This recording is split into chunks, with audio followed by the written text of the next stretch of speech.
That's why I'm quite optimistic about things like rent to own, where people, it requires a certain type of developer to invest in it, but where people ostensibly pay rent over time to own a place, I think is a much more sort of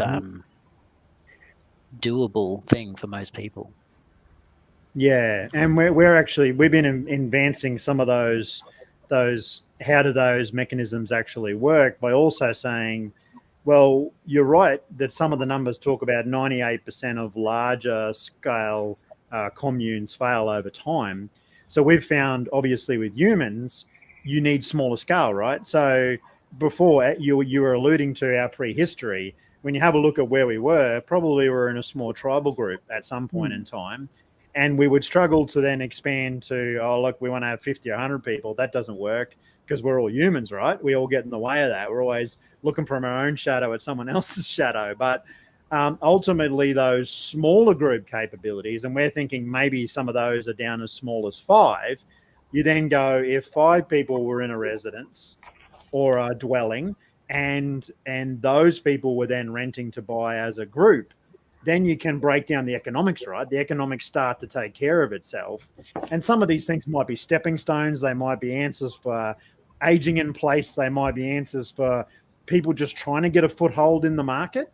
So we notice a lot of people potentially maybe in the, like yourself, maybe millennial or that around that area going, wow, man, all these baby boomers and older have got into the market.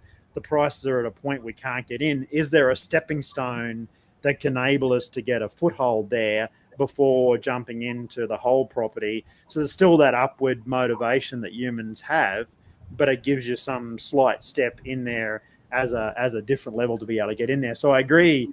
I think there are other mechanisms out there, and that first step is really opening your brain to the idea of this is how the system currently works. And that's why I also have some, we don't like to use this word very often, but I have some hope that by you and people like yourself having conversations in this space, that people do start to go, hang on, this system is really broken, and me perpetuating the system that is broken, I can use its mechanisms to my benefit, but I need to understand that if I just strap myself in there, that I'm probably mortgaging till death, engaging myself to death in something that might actually be affecting my wellness and my life experience moving forward.